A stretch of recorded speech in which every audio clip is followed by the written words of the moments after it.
You are now listening to Timebite, hosted by me, Stephen Clark.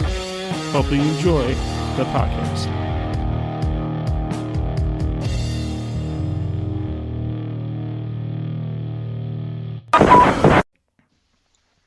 Hey there, everybody. It's your boy, Steve.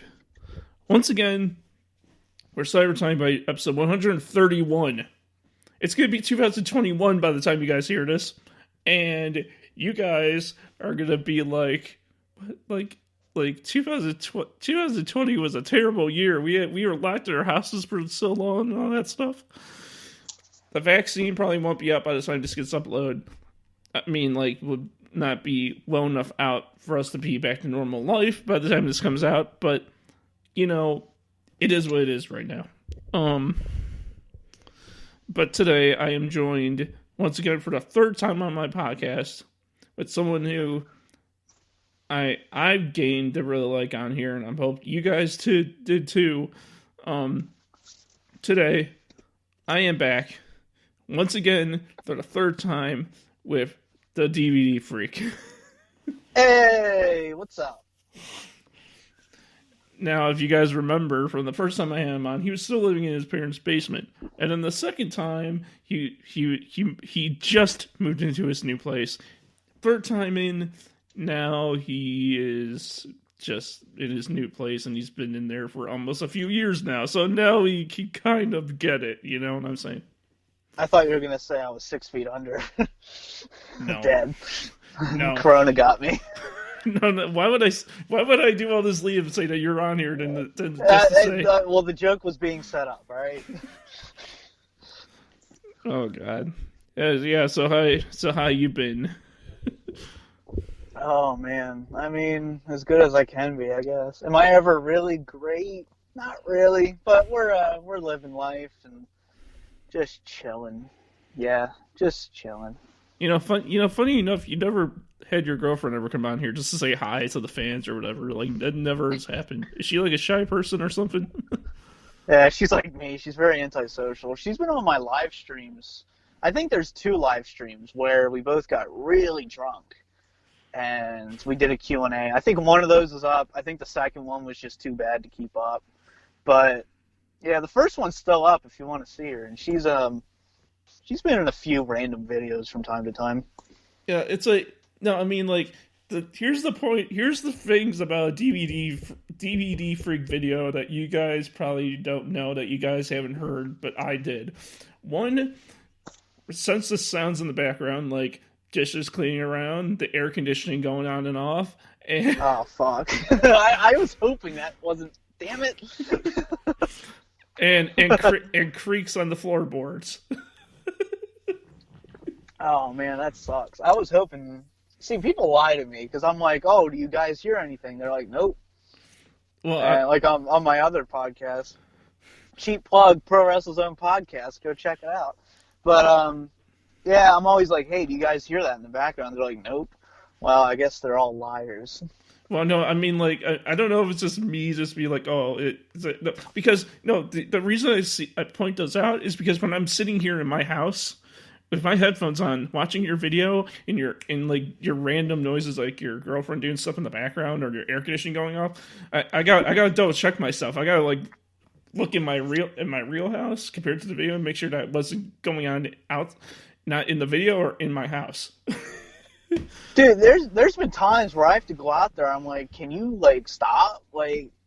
She knows when I film, and she's like, oh, I didn't think I was being that loud. I'm like, yeah, you are. Oh my God. Oh man, it's already hard not to swear. I'm really refraining right now. No, it's fine. But no, I mean, did your DVD room, we'll get to the podcast in a minute, but did your DVD room get smaller since you moved out? What do you mean? Like the basement to where I have it now? Yeah, like where the collection is right now. Is it get smaller?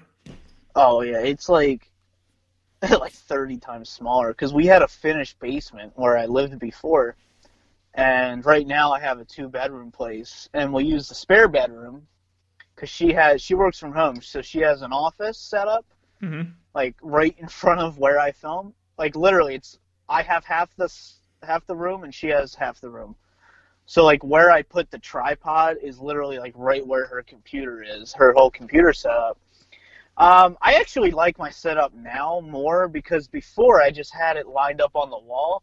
I don't really like that, but I kind of had to make do. Whereas now I have it in the corner, so I just think it makes for a better background. So I like my setup now, and I'd rather have a smaller space than a bigger space. I'm the opposite of claustrophobic. I don't like space. Yeah, but I mean, but why? I mean, like it'd be your own home, and I'm pretty sure if you don't like if you're that tight knit about people breaking in, I'm pretty sure you'll get some kind of security system that's a really high tech. Well, I'm the kind of person, I prefer small places. Like, let's say I was a millionaire. I wouldn't have a mansion. I would still be living where I am now. I like very small spaces and Hmm. houses. And that's kind of like, that kind of does go with one of my three fears, people breaking into my house. There's less places for them to hide if I live in a very small place, you know? Yeah, but so like, what happens if your collection gets really big and you need the space, like because like I'm very conscientious. Oh, I can't talk. Conscientious about it. I'm not going to let it get to that point. Because I'm the kind of person where, like, I only want a certain amount of DVDs. Like, I don't want it to take up the entire house. I just want to have one little area where everything is. And it's just, I don't really buy that much anymore because I kind of already have everything I want. hmm And, we don't plan on living here forever. So eventually we'll get a bigger space, but not much bigger. And I can fit like two more shelves where I'm at right now. So I'm not worried about it. I just got another shelf, and there's a bunch of space on that shelf, so I'm good for like the next year or two for yeah, space. yeah, because you literally have the whole Dota chrono, like you literally own probably every single DVD the Dota has ever produced. Now, before you stop me, I know probably you don't have every single one yet, but they're still bringing out some. Yeah, well, they only bring out like one a month at this point, so that's like, oh, I only need room for 12 more DVDs for the next year. And yeah, I have probably like 99%. It's mostly just stupid stuff that I don't have. Hmm. Uh, censoring myself. Yeah, I try to fill in the gaps, but if there's something really dumb that I just don't really want, it can wait. I mean, like I remember when you made the no. Here's the thing I want to talk about. One of the things I want to talk about, talking about the DVDs. I like how like you said like I'm leaving YouTube. Like it's not gonna be my thing anymore. Like, but you did this whole thing. You did this whole epic goodbye and all that stuff. You close the door. You're done, and then all of a sudden, oh, I'm coming back. Oh, and then you're suddenly back. Okay, so I guess that meant nothing. Yeah, that's embarrassing. But all right, I worked hard on that last video too. It was, I mean, if we're gonna address that, I'll make this a short story because it's kind of a long story. Okay. I'll try not to spiel on it, but it's not a secret that I've hated the wrestling product, well, WWE Levi's since like 2010. So it's just kind of been building, and then like I just kind of lost passion for YouTube, and because I've been on YouTube, my 10-year anniversary of YouTube is going to be coming up next June. Yeah. So I don't know. I was like, you know what? I could tell my video quality. Some people might not see it, but I did. I wasn't putting as much into it. I was becoming lazy. I just wasn't really passionate about it anymore. So I was like, why not just end it? I always knew there was a chance it would be a break, but I thought it would be longer.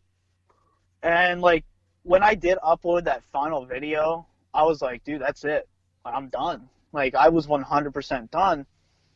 But I think what got me to come back is, I don't know if you've seen the podcast I'm a part of now, Pro Wrestle Zone podcast, but Dan the Beast, who's a friend of mine on YouTube, he invited me on the podcast.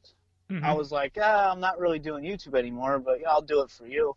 It was kind of like a one-time thing for Extreme Rules, which that was a disaster. But that just reminded me why I'm not doing it anymore. But I did that episode. It was a blast, and they wanted me to be a permanent member of the podcast after that. And I think it was that kind of reignited my love for YouTube and made me want to come back. So, you know, and it also doesn't help. I was watching a bunch of old Gemini 888 videos. I don't know if you know who he is or not, but Never heard of he him. was okay. He was basically like the big DVD YouTuber before me, Yeah, he was and like I he was DVD freak before DVD freak. basically, yeah. And we had a feud back in like 2015, but that's besides the fact. A good one or a bad one? Oh, bad one. Yeah, that wasn't a work, man. That was a shoot. Like, there's a because it's on an old channel of mine. You know, basically the story behind that is, the Owen Hart band DVD. The one the Heart of Gold, whatever it's called, that one. Yeah, that The, horrible DVD. no, But yeah. he was doing a giveaway for the band one. He basically said, and this was back in 2015. And this is right when I started the DVD Freak 27 channel, which doesn't exist anymore. But he's like, oh, whoever makes the best Owen Hart tribute video, I'll pick 2 people who make the best videos, and you'll get the DVD. So I made one, and it took me about like an hour. I put some thought into it and sent it to him, and I was one of the winners. I mean, one of the other winners was Relaxing Ghost, who's a really good friend of mine on YouTube. Mm-hmm. He got his DVD. I didn't get mine. So, like a year later, I'm like, dude, I still didn't get my DVD. So I started calling him out for it, and he wouldn't respond to me. So I was like, dude, what's going on? Like, what are you doing? I sent you my address. I never got the DVD. And he just wouldn't respond to me. So I called him out in a video, and then all my followers basically like hijacked his channel until he responded to me. And we had a few videos back and forth. The video I made obviously doesn't exist anymore because that channel's gone, but his response to me is still up there. But yeah, it kind of sucks because, like I said, he was like that big DVD YouTuber. Mm-hmm. And I'm just waiting. I'm just waiting for the WrestleMania main event of you two just to go at it. I don't know, like, I still love him because, like, he was, like, one of the biggest DVD YouTubers out there. But, like, at one point, he had, like, I don't know, probably, like, 5,000 subscribers at his peak. And so that's a big deal. So, yeah, we had that little feud. And there was a lot that happened off camera that I just didn't, it got so convoluted. And I'm just like, dude, this guy, like, he was going through a lot at the time. Like, it got to the point where his neighbor started messaging me. And that was never, this is the first time I'm talking about that. Like, that was never in the YouTube videos of us going back and forth. I'm like, oh my God. So I never got the DVD from him. I just paid for it myself on eBay. Mm-hmm. And we talked very briefly, like 3 months ago. The briefest possible, because he used one of my clips on his channel. And he's retired from YouTube, quotations. But, yeah, anyway, though, what was I talking about before that? Oh, yeah, the retirement. Yeah. So, But the yeah, clear, but the end does he like you or you still have a blood feud with him? I don't know if he likes me or not. I think he'll never see this. Fuck it. Oh, I'm sorry. Bleep that. I'm sorry. Yeah, he'll never see this. I think he's jealous because, I'm not saying I'm a better YouTuber than him. It's just I did follow him. After right when he stopped, I kind of started up. And so, yeah, I have no harsh feelings towards him. I like him a lot. I still love his videos. I just don't know if he likes me, and that's fine. Deep down, I would love to make a video with him. I think that would be historic. I think there's so many people that would love to see that. Yeah. 'Cause it's kind of like, if you want to compare it, like get a good analogy, it's like The Rock and Cena. You have like The Rock from the past, and then you have Cena from the present. Those two, making a moment together. I would love to make a video with him. But I don't think that'll ever happen. So if it no, I just no, even better. If you guys get so much of a blood feud again that you guys need to have the match, I will freaking ref that match, and we will freaking you guys will freaking tear down the house with whatever spots need to be. You want to moderate it? I'll moderate the dang thing. Like you are you okay? Are you ready for this? And then you're like, yeah, I got this. And then he's like, yeah, I got this. I'm gonna DVD his face. It's like UFC back in the day. You had Big John McCarthy, the referee's like, "You ready? You ready? Let's get it on!" Right? Oh man, but yeah, anyway, the retirement, yeah, like I said, I think the podcast, them inviting me to do it full time, I think that's what reignited my love for YouTube, and I made a lot of changes to my channel. Like I to this day, I still don't review modern pay-per-views because it's just too frustrating. And I have nothing good to say. So, people love when I rant, but there's a lot of people that they're modern fans and they're like, they actually think it's a good pay-per-view when it's clearly not. Like let's take Extreme Rules, for example. There were people that liked that. That was one of the biggest pieces of garbage I've ever seen. So, and a lot of my viewers are like kids who love the modern product because they weren't around when it was actually good. So it's hard to accommodate for those modern fans because I only have negative things to say about it because I know what good wrestling is. Mm-hmm. And I know what modern WWE is the farthest thing from good wrestling. So it's like if I were to review a modern film. It's a waste of time. It's just going to frustrate me. It's like I don't really go to the movies anymore. Like, even before COVID, I really didn't go to the movies much because I was just frustrated with everything I saw. The film business to me is just so cancerous and dead. And that's how I feel about WWE. So, yeah, I just kind of went back to my roots a bit. And I said to myself, if I'm coming back, I'm just going to cover DVDs, nothing else. And I'm happy doing the DVD reviews and the DVD countdowns and just other, stupid stuff, rant videos. I try to be entertaining, and I'm enjoying what I'm doing now. I really am. So it's much better than it was earlier in the year, where it was like an effort to make a video because I just hated everything I was doing. And I just knew, this is garbage because I'm just putting together something just to put something together. I was meeting a quota, whereas now I do it for fun, Mm-hmm. No, here's two things I was scared about you going away. It was, one, I would probably never be on your channel because because you never invite me to be in any of your videos. So I would love to be in one of your videos. Well, what do you want to do? Because I don't interview people. I don't do this, like what you're doing now. Yeah. And I try to keep it DVD related. What would you want to do? Well, I was thinking, since you're DVD related, and you done all the ECW pay-per-views, right? Like the ones on DVD, at least. Not all of them. I have. Are you talking about the 12 Pioneer releases? That too, or what? I mean, I can watch them on the network. But. Oh yeah. But so you're talking about a pay-per-view review itself. Yeah, I saw videos where you do quizzes and whatever and all that stuff and questions and answers. So not but the one where you were testing each other's knowledge or whatever, that kind of stuff that you did.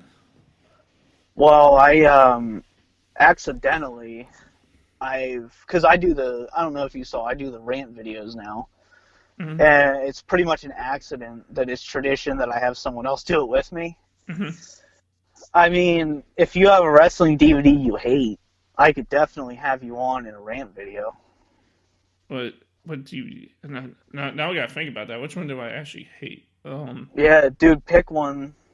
Oh, how about we rant about all those single superstar DVDs, like Story Superstar Zack Ryder one, where it only had like 3 matches. Yeah, you know what? Let's fucking... Oh, sorry, my bad. Damn it. I'm sorry. I keep swearing. No, that's fine, man. Bleep it. Yeah, let's do that, man. Those are horrible. I'm totally down. I don't even have any of those. That's how bad they are. I refuse to pay more than $2 for this. Why? How much are they going for on eBay? Like 1,000? No, they can run for probably pretty cheap. You'll see them for anywhere from like $5 to $20. I do plan on getting them for completion reasons. It's just I don't want to pay for them. That's the problem. I mean, like, I don't own them because what's the point? But yeah, it's just like the covers are so stupid too. But you know what? I'll have you on for that because I can definitely rant about those. I've never really talked about those because they're just not worth talking about. And the second reason I was upset that you're leaving is because you would never get to review the DVDs I send you when I send them out.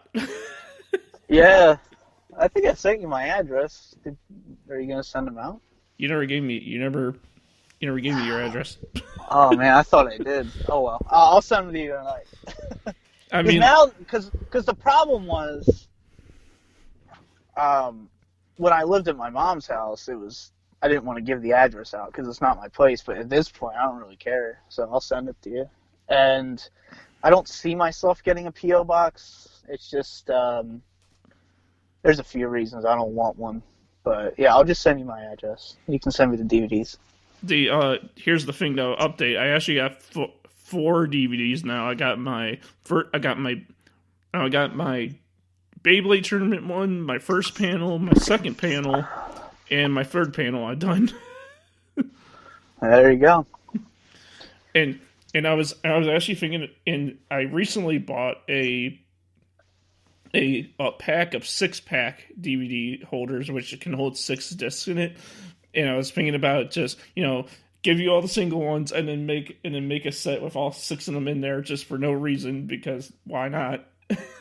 You gotta sign them when you send them. I'm big on that. Anyone who sends me a DVD, I have them sign them. So. I mean, I signed the Beyblade tournament. I can sign the rest for you if you want. Go for it. Just for you, man. I'll sign them all for you. Yeah, I'm big on that. Whenever, like, a YouTuber or, like, someone I'm close with or friends, I always tell them, dude, put your signature on there. If you made it yourself, your signature deserves to be on there. Yeah, I mean, but who knows? Maybe this podcast will take me places one day, and and that signature will mean something. Yeah, and then there's me, the idiot, just in the background. Hey, man, I'm not saying that you're going to go far too, man. I mean, just look at your views, look at your videos. I mean, people like your content. I'll tell you what, I can't believe that I have as many people as I do. Because, like, I always said, once I hit 1,000, I'm good. Like, that was, like, kind of the only milestone that I wanted. So, at this point, it's just kind of, like, extra credit, if that makes sense. But, hey, think about it. When you get that giant play button in the mail, you're going to be like, I made it. Oh, God. I won't get that from this channel. Maybe another one. But, yeah, this channel will never hit 100,000. No way. What? I mean, but like, whatchamacallit? But I mean, like my DVDs. I mean, like, they're going. I mean, like, I haven't sent them out yet because I still need to get the discs because of COVID and because of everything going on this year. I've never been able to get the DVD discs I need to burn them with. And hey, Christmas is coming up, so yeah, I mean, no, I'm kidding. Maybe Santa will bring you some discs. Yeah. Yeah. In Santa's big red sack. And I look up and I go like, Yeah. Or it'll be like Hellraiser. Have you ever seen Hellraiser 3? Where they have the CD player Cenobite who shoots out CDs at people and it kills them. You ever seen that one? I had never seen Hellraiser before. Oh, that's a great series. Really stupid, but great series. I'm surprised you weren't tempted to get that Star Wars box set from Best Buy. Nah, screw that. Listen, I'm the biggest Star Wars geek in the world, but like, I try not to give my money to Disney. And I didn't like the artwork. Trust me, I considered getting that for a while. There was like a 3-month period where I'm like, I don't know, do I do it? I just, I didn't really like all the artwork. So that's the only reason I really turned it down. The inside artwork. I like the outside box with the Death Star and everything, but I don't know. I wasn't a fan of the inside artwork. I mean, like I can't even tell you the last time I've been in a Best Buy. It's Yeah. been a long time. There's one literally right down the street from where I live, like literally right down the street, and I haven't been to it in forever. Yeah. I mean, I remember the days where I'd go there once a week. You could find something great. I used to get all my UFC DVDs there. I would get, they would every week they would have the new WWE DVD release, like back in like 2013 and stuff. Hmm. It's just like nowadays, it's just pretty amazing how, I mean, you see my latest videos, it's just a struggle to even get it from Walmart. Like, that's when you know it's sad, when you can't even get it from Walmart. Yeah. Whereas, like, 10 years ago, or even like 15 years ago when I started collecting, you could go literally anywhere, and it would be there Tuesday morning, right there on the release date. FYE, they don't have it anymore. It takes them like a month. Best Buy, they don't even carry wrestling DVDs. It's just like Walmart. It's been slowly diminishing in other stores, and then Walmart, I was like, all right, I still get it on time and everything, but lately it's just like it's so horrible. Like I don't want to get it online because that's just like that's not me. I want to go to the store and get it because Yeah. that's the kind of person I am. I don't like doing stuff online, and I refuse to give my money to Amazon. But pretty soon, I predict I'm gonna probably be having to get it on Amazon if I'm gonna get it on time, because I have to review it. I don't want to review it late. Like it bothers me that the Hell in a Cell DVD. It's Thursday now, and I haven't reviewed it yet because I just literally got it yesterday. Like. Yeah, it's just frustrating as a collector. Now, I don't know if it's just me and because where I live. I mean, because I told you I live in literally the suburbs of Chicago. Like I live an hour from Milwaukee. Like that's how far up and out of the city I live. But I don't know if it's just me where I live. But I'm not trying to brag, but I have 3 Walmarts by my house. And one's down the street, another one's a town over, and the other one is like 2 towns over or whatever. And what's that noise? Oh, I was turning my heat on in my car because I'm out in my car chilling right now. No, it's all right. But yeah, I got 3 Walmarts from my house, and they're all close to me. And I don't know if it's just me, but every single Walmart. Well, I mean, I don't usually go to the one down the street from my house because that's the one that we try to go to the least or at all.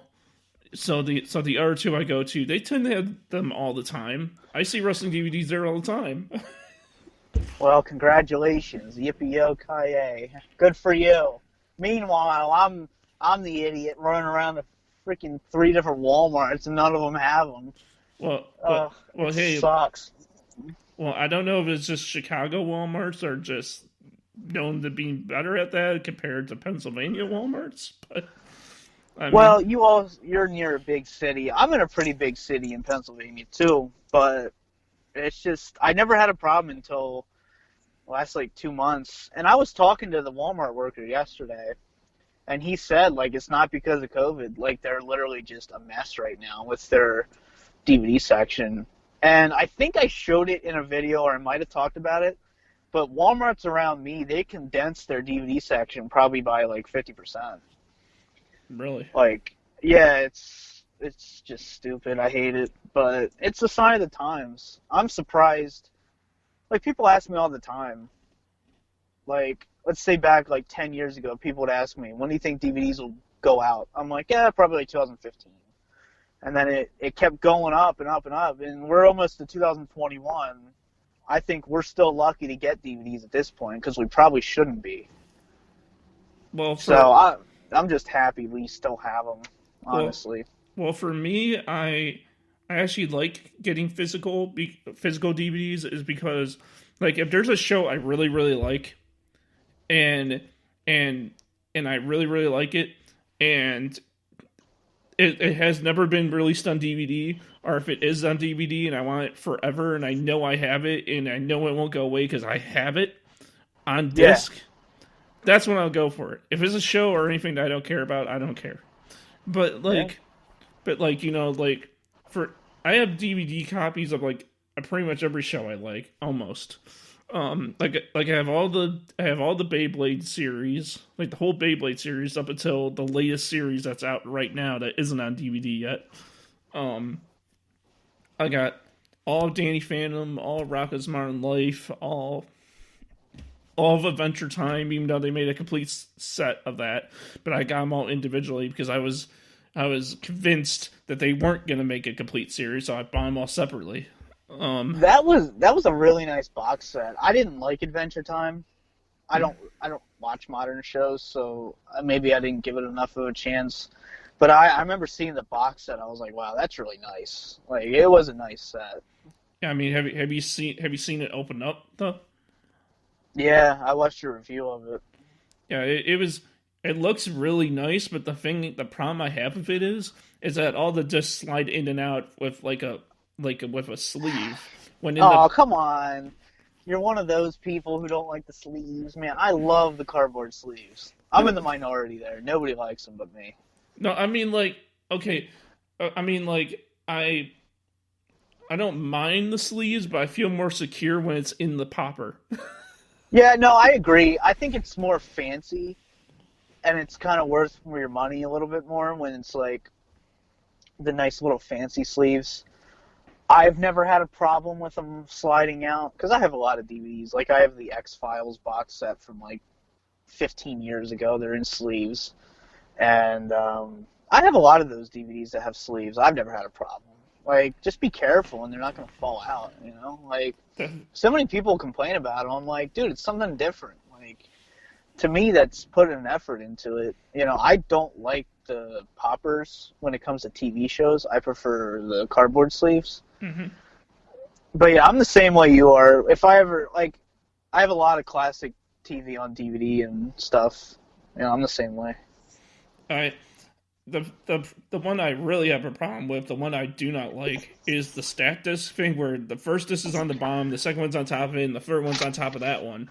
Like, yeah, I hate those because I never personally had any set that goes like that. But from watching your videos, I'm be like, oh god, he's gonna press it too hard, he's gonna crack a disc. I swear he's gonna. Yeah, no, those are frustrating. Like, I hate those too. Yeah. It makes me, when I watch your videos of you using that, it makes me feel like, oh, I'm bet he's wishing that he can have the, what do you call that one that you really like that folds out and it folds out again. That the trifold set. Yeah, I bet you. I'm sometimes thinking like, oh, he's probably wishing he had that instead right now. Yeah, that was a big thing back in 2018 when they WWE, they went from doing the trifold sets to actually just putting them in the regular standard Amray cases. Uh-huh. I'll never forget. I wish I had this on camera, but I had a job where, not that matters, but my car was getting worked on, and I texted my girlfriend at work. I'm like, all right, if you can do this, go to Walmart, get the newest DVD release, because she had to pick me up that day because my car was getting worked on. Mm-hmm. So she went, it was the Raw 25 DVD. I'll never forget it. And when she picked me up, she got the DVD and everything. Like, I sent her money for it and everything like that.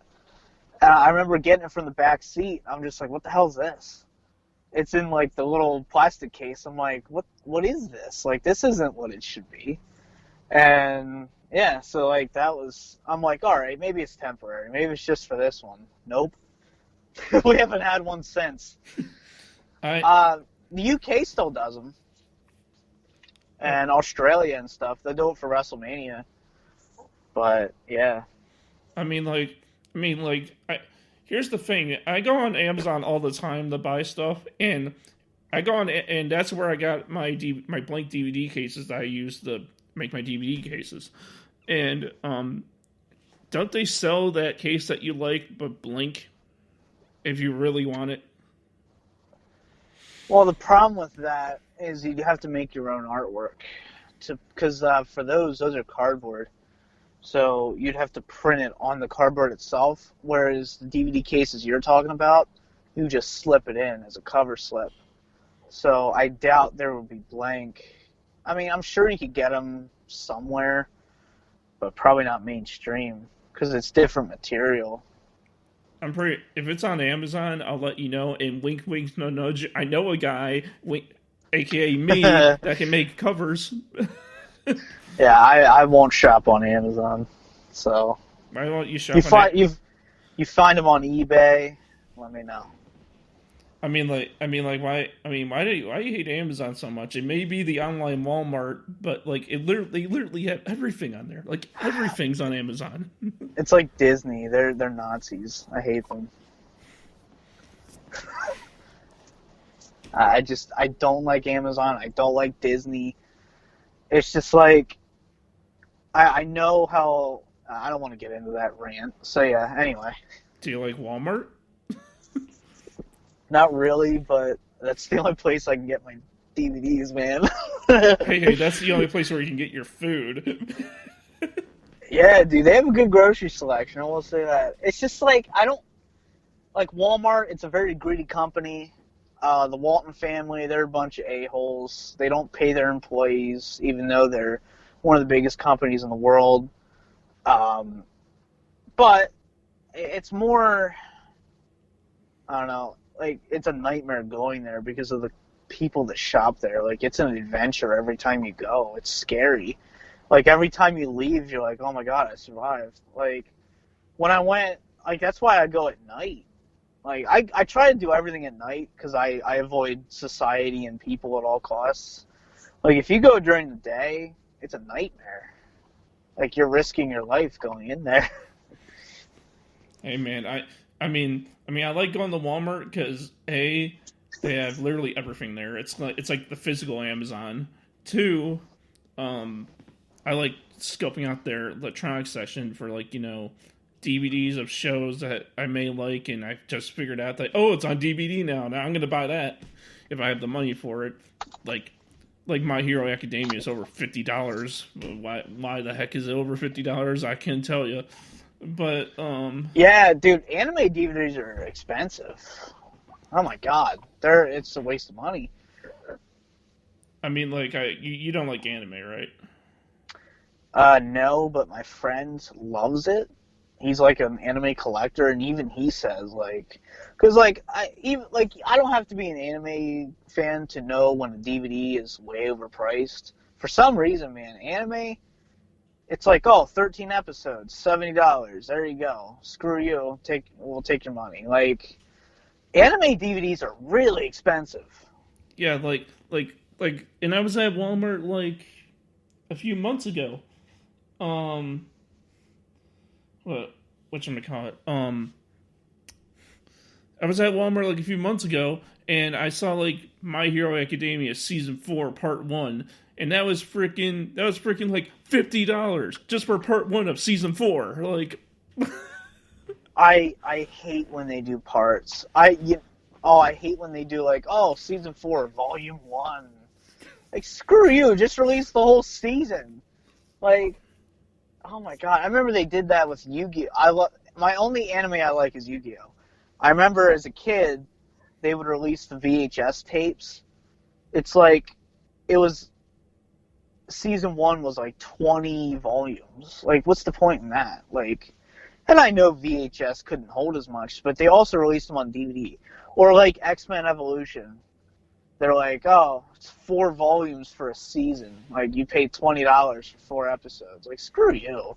Well, Like, when it comes to that, I mean, like, I don't mean to cut you off, but when it comes to that, usually I like to go with the theory of like, oh, I'm just gonna hold off. I know what they're gonna do. When the whole thing gets released, it's gonna be loved so much that they're gonna make a complete series set like what they did for Adventure Time.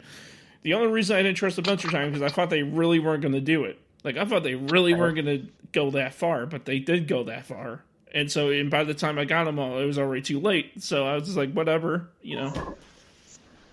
yeah, well, especially like back then, like that was it. Like when you had volumes, a lot of the times you wouldn't get season sets, so you just kind of had to settle. It's like a good one's like the Ninja Turtles animated series. Mm-hmm. That thing 30 volumes released on DVD. And it wasn't until later you had, which I actually have this, you have the Turtle Van Complete Series box set. But that was way later. So, like, there was a lot of people who were suckers because they bought the 30 volumes and they would release, oh, one's a season set. The next we're going to release in 6 volumes. The next one's going to be season sets. It's just there's no consistency. They would just release them randomly, like, just to make more money. And it's frustrating. Like, I love Complete Series box sets. Probably more than anything. Like, that to me... Like, I just laugh at people who buy season sets, because I'm like, just wait, you're going to get a complete series set, then you're going to regret getting the season sets. Because here's the thing. When... you don't watch anime, so you probably don't know the show, but if you know it, you'll know. There's a show called Metabots that I used to watch when I was little. It was an anime that was not very popular, but it was one I found out when I was little, and I really liked. And just this year, they released the first 2 seasons full and complete for the first time ever. Nice. And there's 3 seasons, and they're working on getting the third one out. You know, it's really frustrating when you have a complete series DVD box set, and then like 5 years later, there's the Blu-ray complete series box set. Yeah, and no, sorry, I don't mean to cut you off, but I gotta say this too. It's that and before they released these things that I was telling you about, those Metabot sets, before they released those, in the past they did the thing that you were talking about, where they made like do you know how some shows have like, we'll use Metabots for example. Do you know it said like they had like, what you call it, Shout Factory, I think, put the very first season complete on DVD. Like they did that. But they never ended up making the rest of the season, so they just ended up putting out the rest of the show in numbered volumes. Like DVD number 1 has these many episodes, and DVD number 2 has these many episodes. But they were all in order, but they were just numbered, like 1, 2, 3, 4, 5, and 6. But the whole first season was all on DVD, and the rest of the show was all on these numbered discs. Yeah, it's a money grab when they do volumes. Like... Well, it also goes back in, like, if you want to go really far back, I don't know if you're a Transformers fan at all, but I'm a huge fan of Transformers, like the G1. They would have a VHS tape for 1 or 2 episodes. And that series ran for 98 episodes. So you can see where I'm going with this. Yeah. A VHS tape can hold more than 1 or 2 episodes. And it's just, back then, VHS was like $30 a tape. It was the infancy of VHS. And you often see that, like the infancy of DVD was very expensive. And then it gets cheaper as the years go on. But I really hate volume sets. It's just so stupid and pointless. It's clearly a money grab. Just release it as a... I'm even against season sets. let's say you have a favorite show. Hmm. I'd rather wait 10 years. Let's say it ran for 10 seasons. I'd rather wait 10 years for the box set than have 10 season sets throughout the 10 years. I mean, Yeah, but but they know people are going to buy them every September when they come out on DVD. So yeah, wait, is that true? Does every show that is that true that every show's season DVD comes out in September? it's usually September, October because the season. If you're looking at like a generalized season, you're looking at September through May. So let's say the season ends in May. By the time the DVD is produced, it's going to be September or October when it's released. Um, because like you see that's the thing I have with Adventure Time. You know, I was so fixated on not I'm missing out all these episodes on DVD that I just went on and bought the seasons, thinking, oh, they're never gonna make a box set for the show.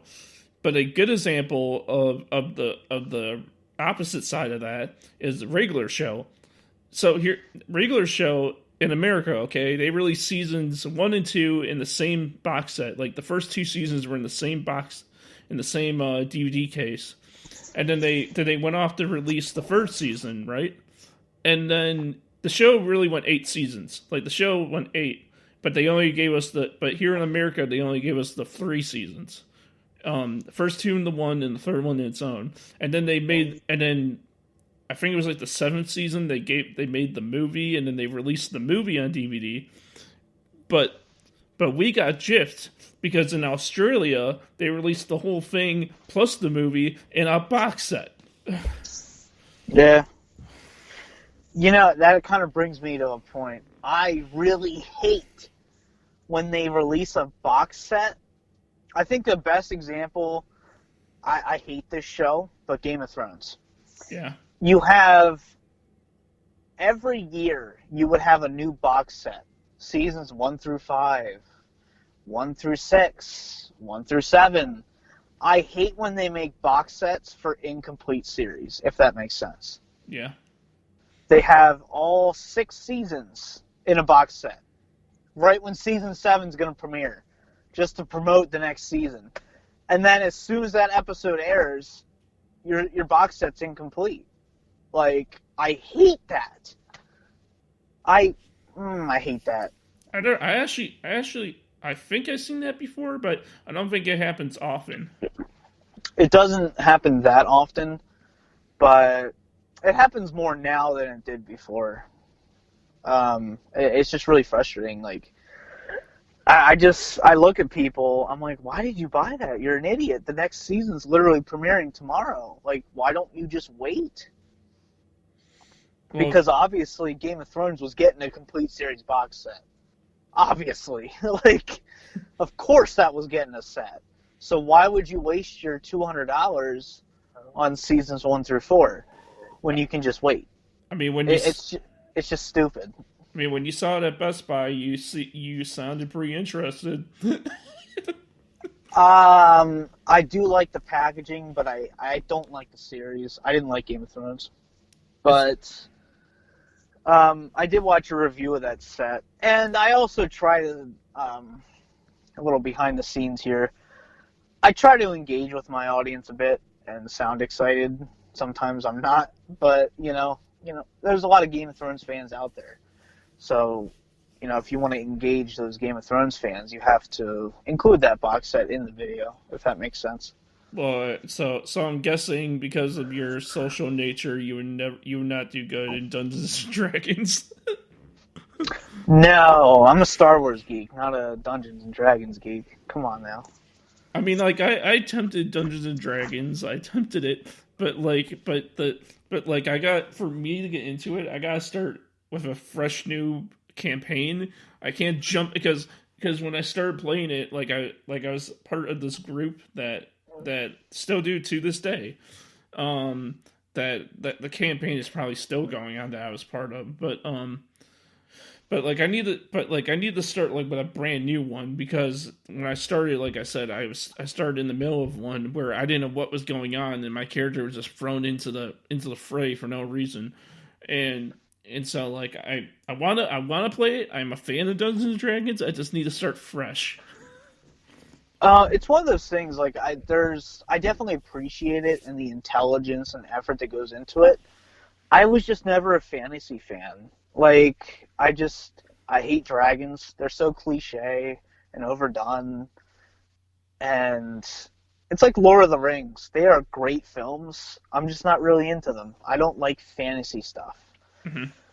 I just don't like that kind of stuff. It's just too overdone and cliche at this point. Every time I see a dragon, I yawn because it's done. It's been done so many times. I did love Skyrim. I will say that though, but whatever. That's off topic. Skyrim. I mean, that's not PS2. That's freaking like PS4, man. Well, there was a point where I had a 360 for a very short amount of time, and I lost a lot of my life on GTA 4 and Skyrim. Went to the Xbox. Yeah, and then I got Red Ring, and I haven't played video games since. So So because the video game industry is nothing but a bunch of pricks that want money. Oh, you want this character? All right, pay $20. Screw you. That whole DLC thing, I can't. That's just so bad. It's just, ugh.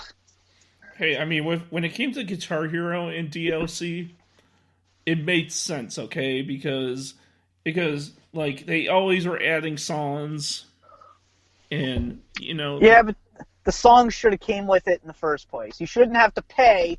You already paid $60 for the game. You shouldn't have to pay more money to continue playing the game. no, the game already had its set list and all that. But if you wanted more songs, you just had to pay for the songs that you want to play. It should be free. You already bought the $60 game. It should be free. $60 is a lot of money for a stupid video game. So, just add the songs for free. It's common courtesy. Why you gotta be a prick about it? It's like Amazon. Why you gotta be a prick about it? But anyway, um, but something. Oh, go ahead. no, what were you gonna say? This is about you. I mean, Well, yeah, but I don't know. Something that obviously I collect two things: DVDs and autographs. We've talked about DVDs. Do you have any like notable autographs I in got a your few. collect? I got a few autographs that are okay. I don't have a lot of wrestling autographs, but I do got autographs, and can I tell you them? Yeah, I appreciate non-wrestling autographs more, honestly, because like I said, I'm a film guy, so I prefer movie stuff. So okay. First thing I want to say, um, even though I'm a huge uh trading card collector, the wrestling ones, because you can get trading cards from an actual store. You don't have to buy DVDs to get them. You know, Yeah. you know this, right? Yep. Yeah. That's Yeah. Anyway. No, no. Anyway, I mean, I've been collecting those for like a very, very long time. I have a binder that's full, and I'm just filling up a second binder now. But that's besides the point. The real point is that I don't have any cards that are autographed. Like none of them are autographed. I was never that lucky. But but I but the but even though I have nothing in there, I do have autographs under my bed in a drawer, and I have I I know you're not an Adventure Time fan, but you know Olivia Olson who voices Marceline from Adventure Time. Okay. I have her autograph. Okay. I have do you know Buckethead, the guitarist? You know who he is? No. Well, I have his autograph. Um, when it comes to your autograph collection, do you obtain them in person or do you buy them? The Buckethead one I bought online for his website. The Olivia Olson one I actually met her and I got her autograph from her. Okay. What autographs do I have? I'm trying to think. What are the ones that I have? Um, does the Dota Superstars autographing that?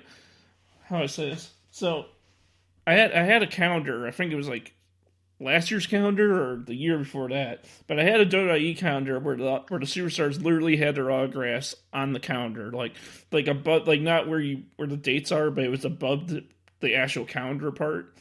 But it had their signatures on it. Does that count? Were they printed or were they actually signed? No, they were printed on the No, calendar. that does not count. No. Okay, well, I mean, the calendar had their autographs in it, but it wasn't like, I, I'm talking like hand signed stuff.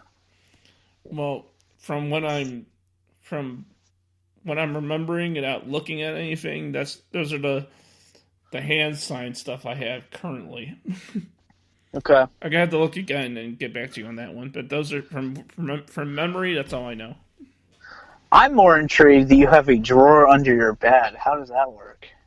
So my bed. Okay, so my bed used to be my parents' bed, but what happened is that they got a bigger bed, and I used to have a twin bed in my room because I was fine with that. It gave me more space in my room anyway. But my parents were like, you're having our old bed because we got a bigger one, and so you're gonna take ours. And so, okay, fine. And so I took their old bed, and their old bed had four drawers under it, and that's where my parents used to put their clothes in, like that, like not all their clothes, but like the ones that wouldn't fit in the dresser, and so I use them now to store stuff. Like on one side, I have all my extra gaming stuff that doesn't fit in my entertainment center, and the other one has all like my pictures that I bought at convention and the very few stuff I have autographed, like the things I was telling you, and maybe some I'm missing. So, the kind of person I am, you can edit this out if you want to. You said this is your parents' bed, right? Your Yeah. former. Was this the bed you were conceived in? No, it definitely Okay. wasn't. All right. All right. All right.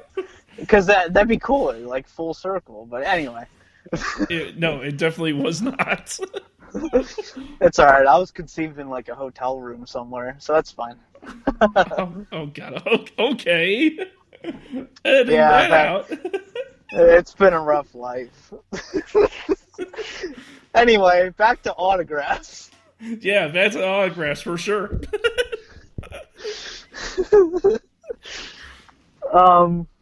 All right. If you were to have like, all right, out of everyone in the world, what's the one autograph you want more than anything? Oh, like the one autograph I want. Yeah, let's say you had like $1 million, and they're like, all right, It's one hard. autograph. It's What hard. is it? It's hard for me to choose one, but can I tell you a few that I want? Yeah, go for it. Okay, the one I really really want is Vince McMahon to sign the top of my trading card binder. Like Yep. both of them, like both of my binders, just sign the top of them because like it just makes sense. Vince McMahon owns the company, so everything that on those cards he owns. You know, Yeah, yeah, yeah. and so that would be epic if Vince McMahon can sign my trading card binders. Um, it what else? Um, it'd be really cool to have John DiMaggio's autograph because I really like him. He's funny. He's the voice of Jake in Adventure Time and Bender from Futurama. Yeah, yeah. I really want his. I could have got it, but I met Tommy Dreamer at C2E2 and I didn't get his autograph. But he did record for free an intro for my podcast. Dude, that's what's up. I love Tommy Dreamer. He's great. Yeah, I met him and he was he was just the nicest person ever. And Yeah, yeah. He's very humble. He's a great guy. um what else? What are autographs what I like? God. Maybe since now I'm a hockey fan, it'd be really cool to have the autographs of every single member of the Blackhawks, the Penguins, the Flyers, and the Ducks. That'd be really cool. Yeah. Um, but that's a long shot, and that's not even on the top of my list right now. Even though it would be really cool. But and like who else? And by the way, since we're talking about this, I might go on Amazon or like eBay or whatever and pay $1 million just to buy something with their autograph on it. I would want to get from them in person for a price. Yeah, there you go, man. To be fair, I paid $500 for a Vince McMahon autograph. So yeah. You paid $500 for that WrestleMania set that you didn't really need because you already owned it. Dude, I did need it. That's the holy grail of my collection. I bought a display case for that thing. That's my favorite piece that I own. But have you ever opened it and saw the DVDs inside, or or has it always been closed this whole time? No, I opened it. I reviewed it for my channel. Yeah, that's my prized possession. I have a lot of really rare stuff. I have an Owen Hart autograph, Chris Benoit, Eddie Guerrero. But at the end of the day, that WrestleMania anthology, that's my favorite. And like, is it any different though, DVD wise, compared to the original one? No, just the outside packaging. Yeah, it just looks. It basically is the same thing. It just looks nicer. Yeah, that was my holy grail. Like, that was the thing I wanted most for years. It took me years to get that thing. I actually almost got Shane McMahon's personal copy of that. That's a fun story. I wonder why Shane McMahon didn't want it. Like, why would he want the WrestleMania freaking anthology? Well, because this is getting pretty behind the scenes, but because it's numbered 1 to 1,000. Numbers 1 through 30 are not signed by Vince because they were sent to production people or people within the company. And I found one that was not signed. So I'm like, well, what the hell is this? Why is it not signed? And it turns out it was a sealed copy that was given to Shane McMahon. And he was really good friends with Pete Gas, if you remember who he was during the Attitude Era. Uh-huh. And Pete Gas was selling it on eBay for, I think, $1,500. And I talked to Pete Gas about it, and I'm just like, all right, how low would you go for this? And he gave me a pretty good offer, but I was like, you know what, though? I want the Vince autograph. Like, that to me is the selling point. Because, like I said, 1 through 30, they weren't signed by Vince because they were just given to family and stuff and production people. So I'd rather have one of the less rare ones because it is signed by Vince. Because there's 970 of them that are signed by Vince. No, but my question is why didn't Shane McMahon want it at all? It's all those WrestleManias that he literally gets for whenever he wanted to watch it for as long as he ever wanted to, and he just gets rid of it because he doesn't want it. Like, well, look at it this way. I can't watch any of the things I make. So why would he really want to watch any of the things he was a part of? Oh. It's just like I cannot go back and watch my old videos and stuff I've made. And like I said, I want to be a filmmaker one day. I would not be able to go watch stuff I've made, like a movie I made or something like that. So I think that's kind of similar. Like, Shane, why would he really want to go back and watch something he made? And at the end of the day, that's just another product that WWE made. So I don't really think it has much meaning to him. Am I the only one that toughens out and actually goes back to listen to my old episodes of my podcast and listen to myself? Am I the only one? Do you really? Yeah. When I'm bored, I just sometimes go on to. When I'm bored, I go to not Spreaker, Anchor, and I just go and I just scroll through my old episodes and just figure out which one I want to listen to, and I listen to it, and I use this fodder to make my next episode better than the last. Well, there you go. I mean, yeah, once I upload something, because I personally, I hate the sound of my voice. I hate the way I look on camera, so I try to film it the best I can where I don't have to go back and edit, because that's how much I hate listening and watching myself, personally. No, it's fine. I just do it because, why the hell not? Well, yeah, if you're doing it to see how you can improve, that's a good tool. Speaking of that, speaking of looking and listening to ourselves, I've been watching your latest videos lately, and all of a sudden now you're wearing glasses. Does someone get you between the eyes?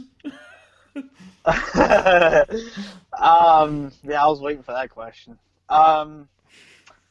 Okay, so long story short, I was wearing the same pair of contacts for 2 years straight.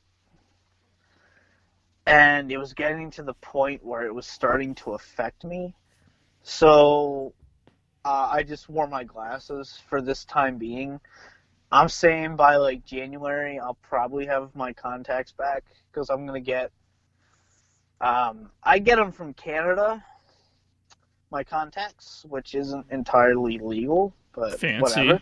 Fancy. But yeah, so yeah, I'll get my illegal shipping of contacts here soon.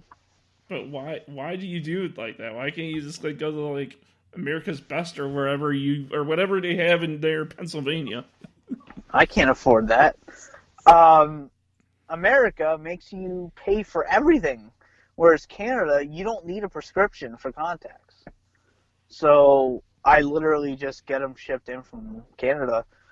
So yeah, they'll be here soon, probably like January. I have some money saved up for them, and they're actually really cheap in Canada too. So yeah, the contacts will be here soon. Don't worry. Well, I'm editing out that first part. Oh, I don't care. You can keep it in. Yeah, so I mean, gosh, man. I mean, like my DVD collection may not be as impressive as yours. Mine is considered really, really tiny compared to what you have. How many you got? You ever count them? Like, ever count like the number of just straight up DVDs I have? Yeah. Well, let's see here. If we're talking like regular bookcase, I can't tell you the rough number right now because I haven't. Okay, I didn't count 'em.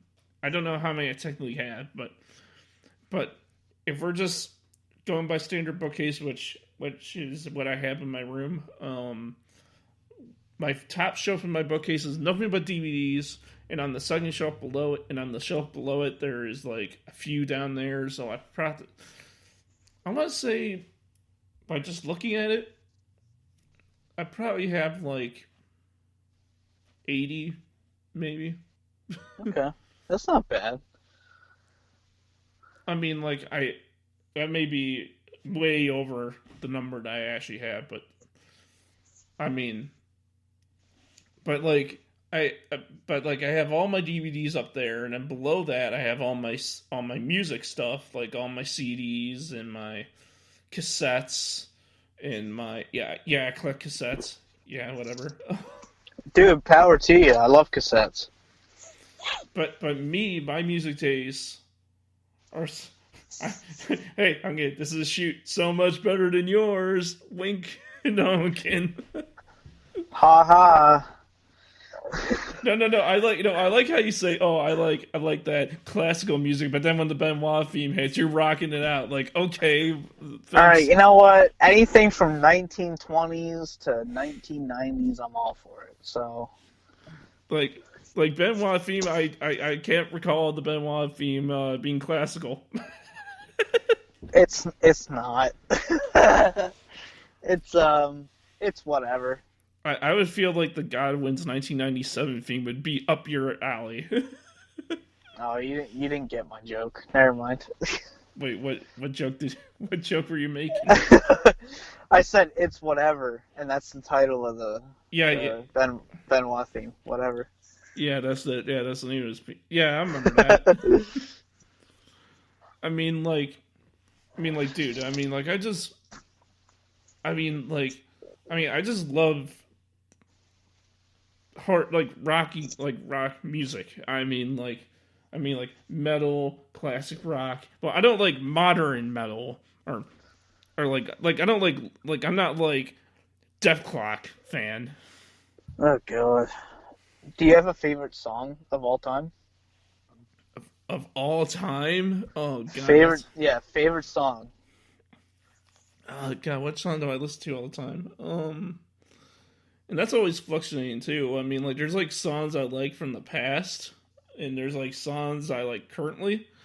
Um, Well, I mean, there's nothing current that's worth listening to. So. well, blinding lights, the WrestleMania theme was good, and that's a modern song. It was alright. I don't like him, so yeah. No, I mean I don't listen to anything else that he listens to. That's like the only song I know by him, and that's the only song I like from him. Um, there's some songs I even listen to that are not even in our language. Like I don't even understand what they're saying, but I like the song. No, I agree. Yeah, for sure. Like like Du Hast. You don't know what they're saying, but it's a good song. Dude, I love them. Yeah. Um, Let's see what else I like I actually do like Du Hast. That's a good song. But like dude, I love that band. Yeah. a lot of my music taste came from Guitar Hero. Like not saying that like all the songs in Guitar Hero are my favorite songs. It's just like that just helped me drive my direction what I listen to, you know. So like I like Airborne, I like Van Halen obviously, get rest in peace. Um it's Trans-Siberian Orchestra only during this time of year though. Um whatchamacallit? I like Rat, I like Motley Crue, I like Judas Priest, I like Kiss, I like Iron Maiden, I like um all those classic rock bands I pretty much like. Metallica, uh Slayer, and Raining Blood's the only song I really like by them.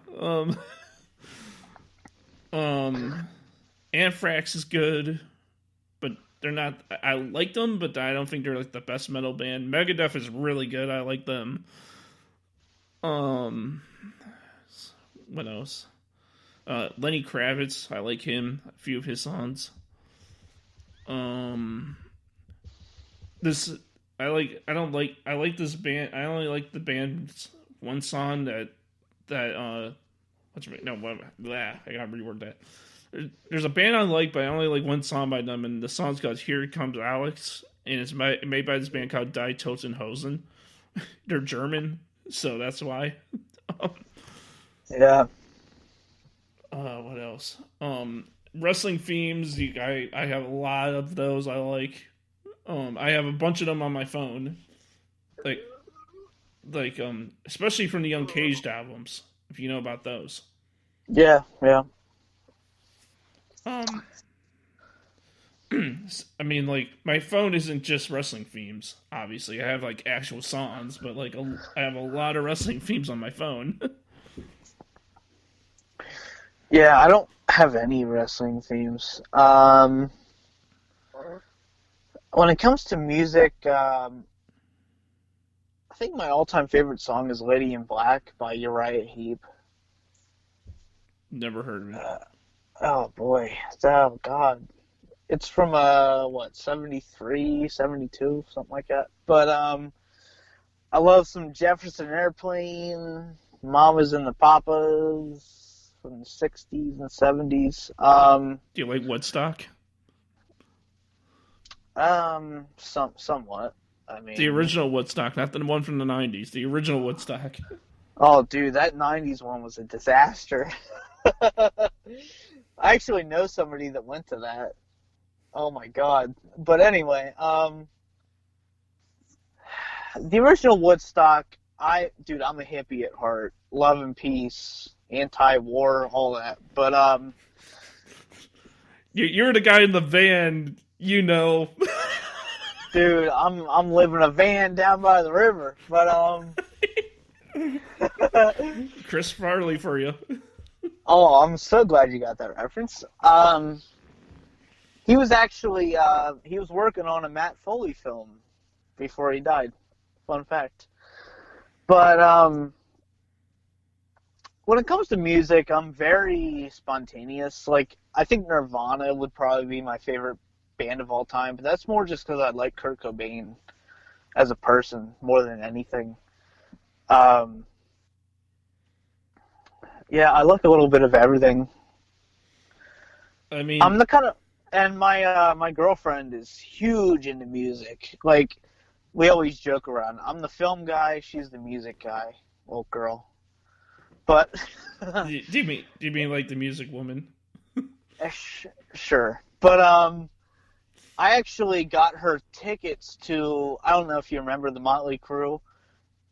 They were doing a tour last year. Mm-hmm. What Well, I think Motley? it was this year. You mean Motley Crue, like Motley Crue, like Kickstart My Heart, Motley Crue?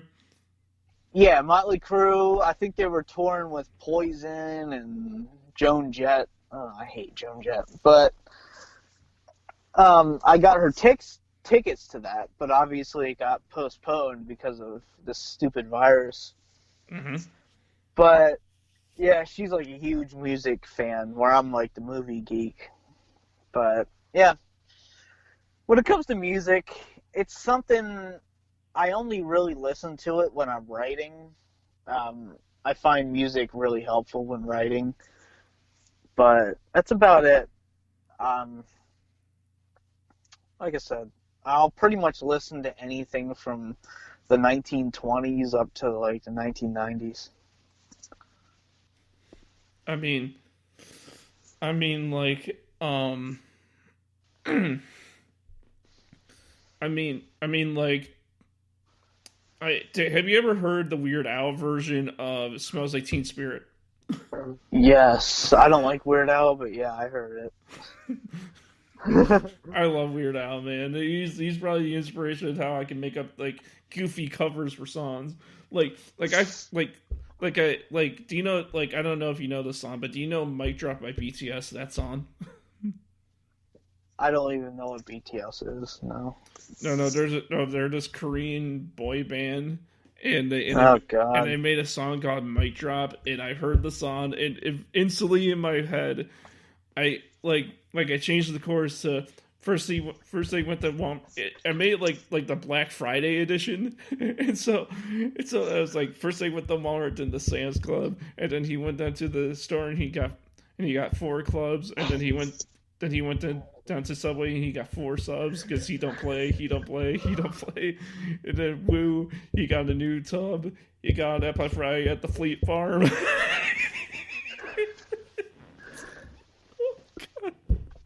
See, the thing about Weird Al, his humor. Okay, I have two different types of senses of humor. I have a very dark, offensive sense of humor, and then I have like a really stupid sense of humor. He's more in the middle, like an elementary sense of humor that would more appeal to like teenagers. Mm-hmm. Whereas so it's like in the middle. So I never really found him funny. Um, I did like a few of his songs, like his parody of, I think it was eBay, and there's some like, I like a lot of his like lower, like unknown stuff. Where like the one where he sang about his neighbor, that was funny. But White and Nerdy's good, but yeah, it's just like his humor. I kind of missed it. I just never really thought he was that funny. I think it was kind of cheap, his sense of humor. But you know, I'm the kind of person, I make a joke out of life, and so does he. So I definitely appreciate him. Yeah, like you gotta find the light in that tunnel somewhere. Yeah. No, I definitely appreciate what he does because I hate mainstream stuff. So if you ever make fun of mainstream stuff, I'm all for it. It was actually funny. I was thinking about this. I don't know if I'm gonna do. I don't know how I'm gonna do this, but like, when as if you like if you did this, when as if you like, do you remember the episode, the Krusty Krab train video episode on SpongeBob? Yes, I do. Back when SpongeBob was good. Yes. Yeah, what if you did like the DVD free channel training video, and and you like do the random shots at the beginning to that Dude. like you Dude, I would totally do that. it'd be like, That's like my favorite episode. I would totally do it. no, that's my favorite episode too. Yeah, dude. I love that. SpongeBob was great from seasons 1 through 3, and the movie just completely killed it because Steven Hillenburg left. Well, now he's dead, but Steven Hillenburg left in season 4, so it just became trash. I can't even watch SpongeBob anymore. It's just such trash. But seasons 1 through 3 was a great show. One of the greatest animated series of all time. No, like I was just thinking like if you were to do it, it'd be like if you're if you're watching this video, we would like to say congratulations. You're now helping out on one of the biggest YouTube channels wink out there. Dude, I love when you have like the Krabby Patty and you have like the announcers like dun dun dun dun dun dun dun dun dun dun dun dun for 2. I love that. Like I love that's my favorite episode because it's so stupid. I love it. Like No, but for you but if you were to make it like the main incentive would be just the collection. and like yeah, when you have it zooming in on the Krabby Patty, it's just like really slow, just like a disc, just some stupid random disc. Yeah, and I'm in the background. So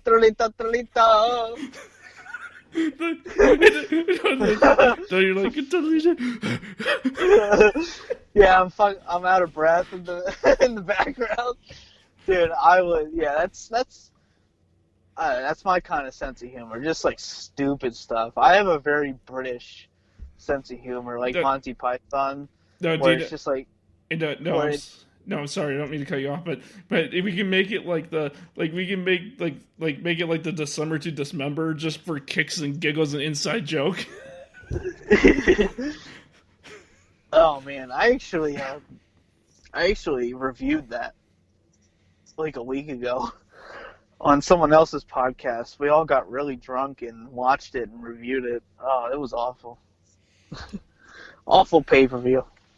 It's terrible, but it's the reason for it's one of those in season things right now. Oh god, yeah. He was like, yeah, you want to do it? I'm like, oh hell yeah, I could rant about that all day. As long as you let me show up drunk, I'll do it. and you know that there was actually a good December to Dismember pay-per-view. They did one back in the day. You know that, right? Yeah, it's like November to Remember, their little monthly stuff. Yeah. No, I'm talking. No, there was November to Remember, but they actually did a December to Dismember back in the original ECW. They just don't like to bring it up. Yeah, it's just like of all the pay-per-views to bring back, like let's say in 2006, they could have done like Barely Legal or one of their more known pay-per-views. It's just like why December to Dismember, like.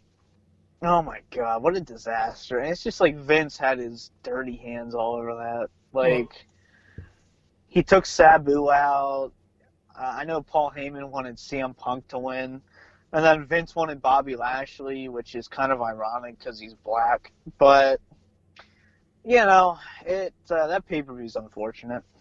Well, I mean, Well, I mean, like I think they went with the name December to Dismember because it sounded old school ECW, and plus they wanted to give the brand, not the company, the brand its own pay per view, and it just never ended up being that ECW ish style or feel that we were wanting. Yeah, well, screw that brand. Well, I mean, like it was okay. It was good in the beginning, not the zombie part, but everything after that, like The zombie. Oh my god. Don't no. It was never good. The last time it was good was One Night Stand 2006. After that, it was trash. well, I mean, there was some good talent that came through there. Does am I the only one who remembers Sylvester Terkay? Probably. He was he was good, and he was on ECW, and like the Sandman was on there, and Balls Mahoney, like like like there were some good parts, but then there were some really bad parts. The Sandman is actually my favorite ECW wrestler of all time. Well, I mean, I like him too Yeah. because of ECW, but he was also not the greatest person in the ring. But I like him though. Dude, I love his character. I love watching shoot interviews where he just passes out halfway through because he's drunk. Like, I love how nonchalant the character was. He would just come through the crowd, bash a beer against his head. He doesn't give a damn about anything. And it's just like, I don't know, I could always relate to the character because it's just like he didn't take it serious. He was just, he was just a personality. But if you think about And it, if you think about it, was the Sandman really a character, or was it just him with a name on it? dude, no, did you ever hear the story? This is my favorite story in the history of wrestling, where Tommy Dreamer went on the Stone Cold podcast and he told this story where Sandman died of a drug overdose on the way to a wrestling show. Did you ever hear that story? Mm-mm. Oh my god. So he died in the back of the van. I think it was Rhino, Bill Alfonso, it might have been some other people in the back of the van. And Sandman did some sort of drug and he died in the back of the van. So they dropped him off at the hospital. Like, they just, dumped him off because there was drugs. So they're just like, oh, we can't get caught. We can't go to jail. Let's just throw him there and say we found him on the side of the road or something. So, yeah, Sandman died, and they were able to bring him back to life. And he showed up at the ECW arena with an IV, and he's like, oh, yeah, let's go. I'm ready to go. So, yeah, he wrestled after he died on his way to the show. So wait a minute. So they just threw him out on the side of the road, and someone found him, and somehow his life got saved that same day, and was able to wrestle the next day. It was that same night. The same night? Yeah, it was like an hour later. He showed up with an IV. He's like, oh, they stuck me with adrenaline. I'm ready to go. Okay, so wait, who found him and who took him to the hospital to get that done? No, they dropped him off at the hospital and they lied because there was drugs all over the all over the van. Yeah. And they're like, oh, we'll just say we found him because there were drugs. So they didn't want it to be questioned. Mm-hmm. So they're just like, oh, yeah, we found this guy at the side of the road. You should help him. And so, yeah, they're like the wrestlers, I think it was Rhino and Bill Alfonso and stuff, they dropped him off at the hospital, but they just lied, saying, oh, we found him, because they didn't want to be investigated because they were all on drugs. You had to be if you were an ECW. But, yeah. And then he showed up, hours later with an IV back to life, and he wrestled right afterwards. The thing is that the whole time that company was around, from the day that it died to the day that it started, was anyone paid in that company ever? Or was there? Or were they basically? Well, the checks were bounced, so I don't know. To this day, I think Tommy Dreamer says that Paul Heyman owes him $50,000. So. Because if they were all working for free, how were they able to sustain any life if they were working for that company? Dude, beats me.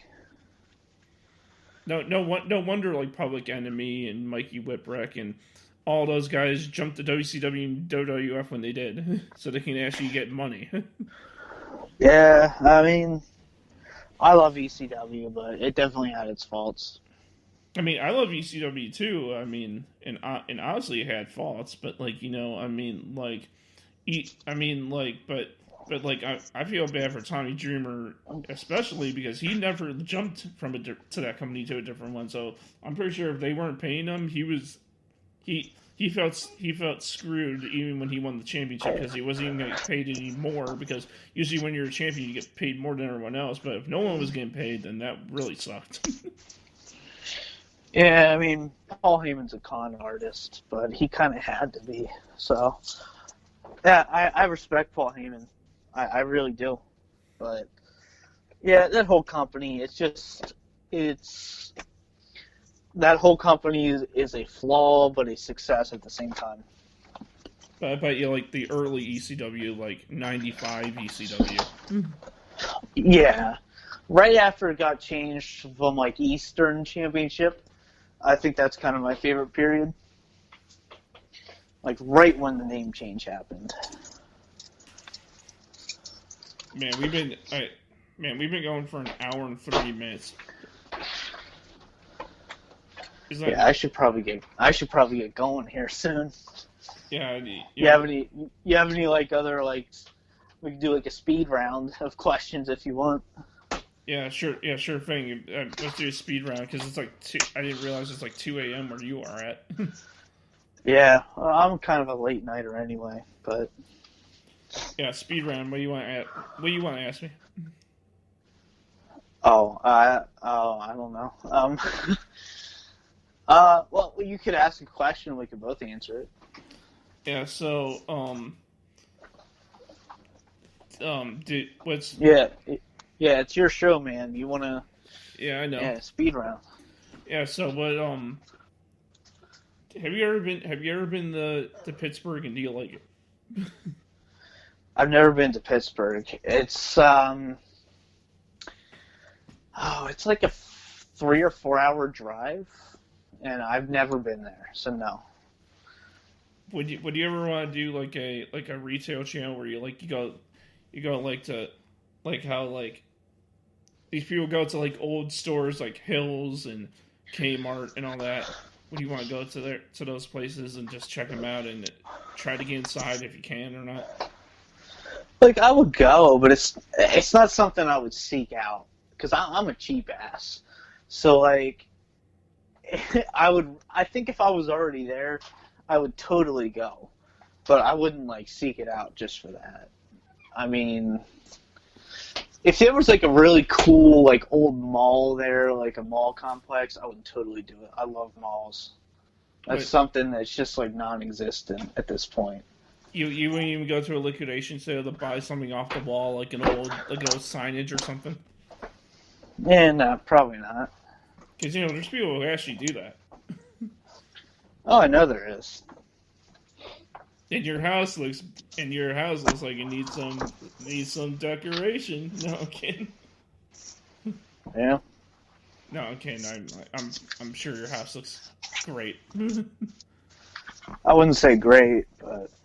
Are you saying you don't vacuum often? We do, yeah. They're like, are you saying, you just don't vacuum often, or what? No, we vacuum. We're good. It's all good. No. Here's the question: How many times a week do you actually clean your house? Once or twice. Once or twice. Are you good? Are you good with the Swiffer? Do you Swiffer the top of your things every so often? Dude, I hate doing that stuff, but yeah, I do it. You have to do it, man. It's your house. You gotta keep it up. I know. Yeah. I'm OCD, so yeah. Yeah, keep that collection nice and pretty. You know what I'm saying? Oh, the collection is beautiful.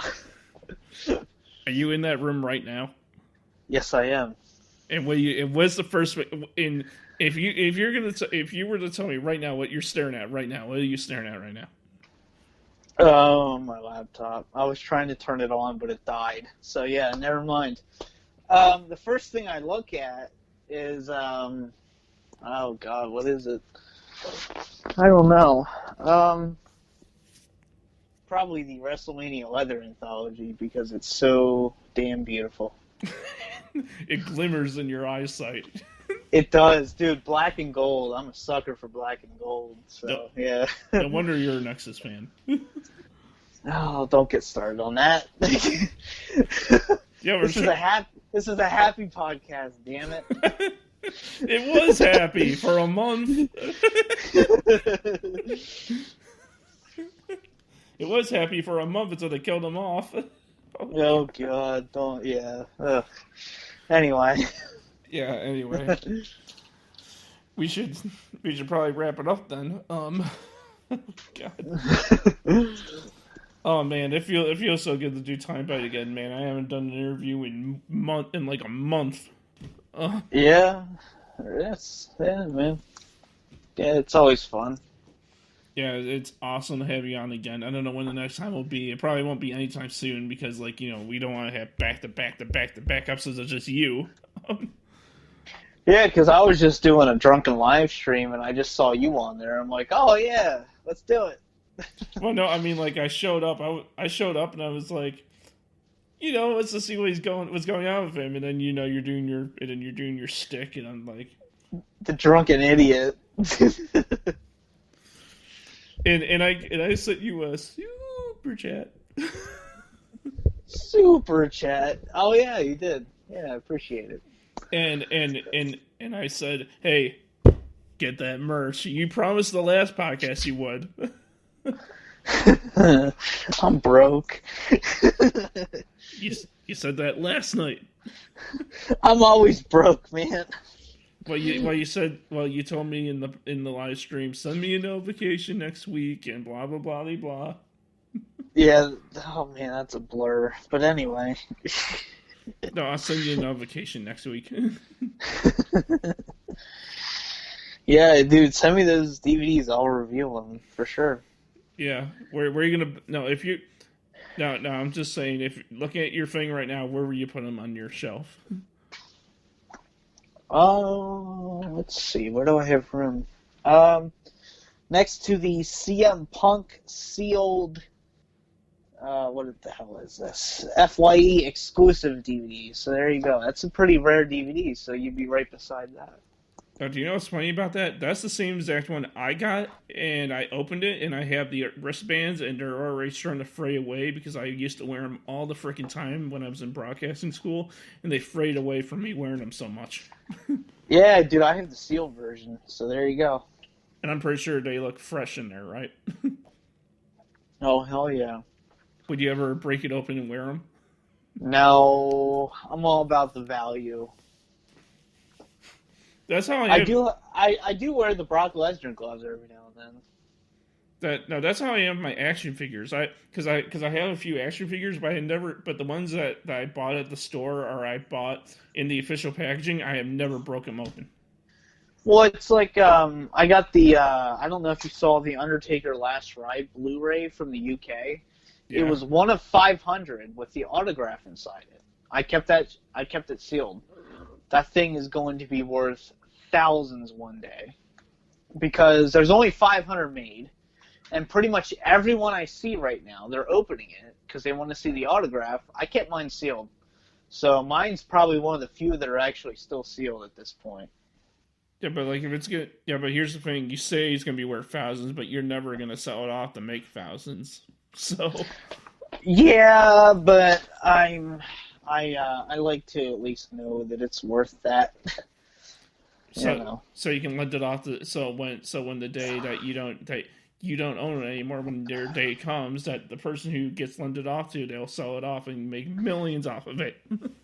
Yeah, it's more just insurance for when I die for my girlfriend, so she can survive. Oh, well, let me tell you, from what you have sitting behind you, which I'm pretty sure it's behind you, with all that... It is. With all that, I'm sure. Dude, yeah, I don't even... Oh, my God. I probably have, like, $100,000 sitting right behind me right now. Like, it's You could probably messed put up. .ie up as of how much you have sitting behind you. I mean, the Owen Hart autograph alone goes for like 3,000. So yeah.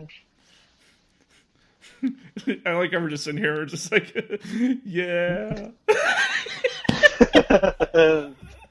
We're just staring up into our dreams, and we're just like, yeah. Yeah.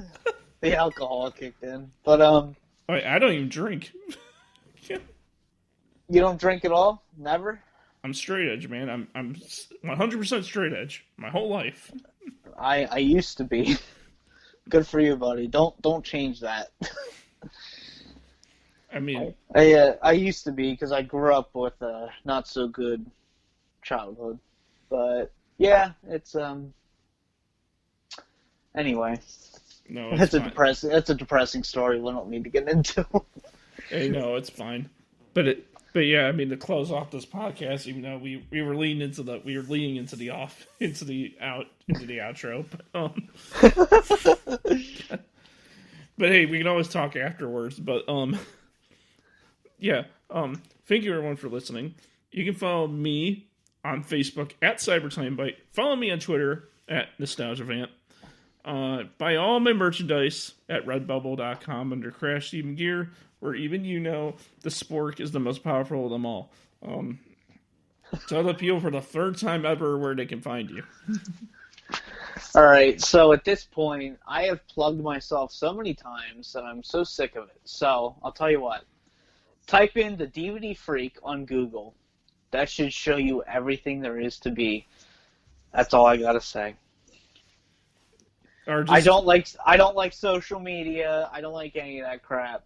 Type in the DVD Freak, you will find me somewhere. No, he says I don't like social media, but I'm on Twitter and I'm on Instagram and I'm on Snapchat. Yeah, totally. Do I use it very often? No, I have to force myself to use it. No, I can promote myself. Hey, I see you very so often on social media. Maybe not a whole lot, but I see you on there. Yeah, I just hate the fakeness of social media. But anyway, I mean, like if your profile picture is going to be your prized possession that's sitting behind you, then like why not use it? Yeah, I guess. Oh man. Well, for the podcast at least, I want to thank all of you for coming here and listening, and I hope all of you have a fantastic day. Have a good one. You want to say bye? Goodbye.